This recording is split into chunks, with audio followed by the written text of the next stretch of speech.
हमारा जो क्रांतिकारी आंदोलन था भारत का, वो दो चरणों में हुआ था। कितने चरणों में हुआ था? दो चरणों में हुआ था। पहला चरण तो आपके बंगाल विभाजन के आसपास है। किसके आसपास है?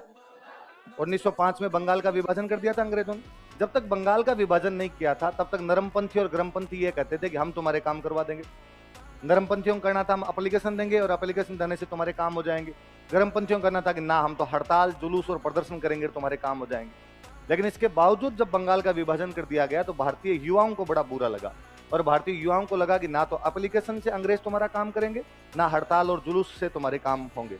अब काम करवाने का एक ही तरीका है, अब देश को आजाद करवाने का एक ही तरीका है, हमें हिंसक विद्रोह करना पड़ेगा। कैसा विद्रोह करना पड़ेगा? और वो जो हिंसा की तरफ मुड़ गए थे, उस आंदोलन को हम क्या कहते हैं? क्रांतिकारी आंदोलन। तो पहला चरण लगभग आपके बंगाल विभाजन के आसपास, हालांकि कुछ घटनाएं उससे पहले हो गई थी और उसके आसपास में थोड़ा मूव उसका ज्यादा था। एक बार ये घटनाएं थोड़ी चली, अंग्रेजों ने इन घटनाओं पर रोक लगाई, कई लोगों को गिरफ्तार किया गया, कई लोगों को फांसी लगा दी गई, युवाओं का उफान थोड़ा सा रुका। कितने में भारत में आगे गांधी जी, और गांधी जी ने आगे कहा कि तुम मेरा साथ दो, 1 साल तक मेरा साथ दो, मैं देश को आजादी दिलवा दूंगा। और गांधी जी ने एक नया आंदोलन शुरू किया, असहयोग, नॉन कॉपरेशन मूवमेंट शुरू किया। कितने साल का टाइम मांगा?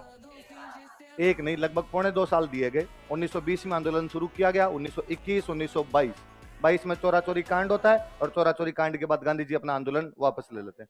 युवाओं ने एक बार फिर खुद को ठगा सा महसूस किया।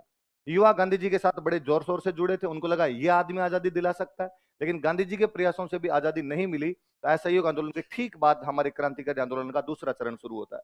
तो क्रांतिकारी आंदोलन का पहला चरण बंगाल विभाजन के आसपास की घटनाओं में है, दूसरा जो चरण है वो आपके असहयोग आंदोलन के बाद में शुरू होता है। पल्ले पड़ी बात है।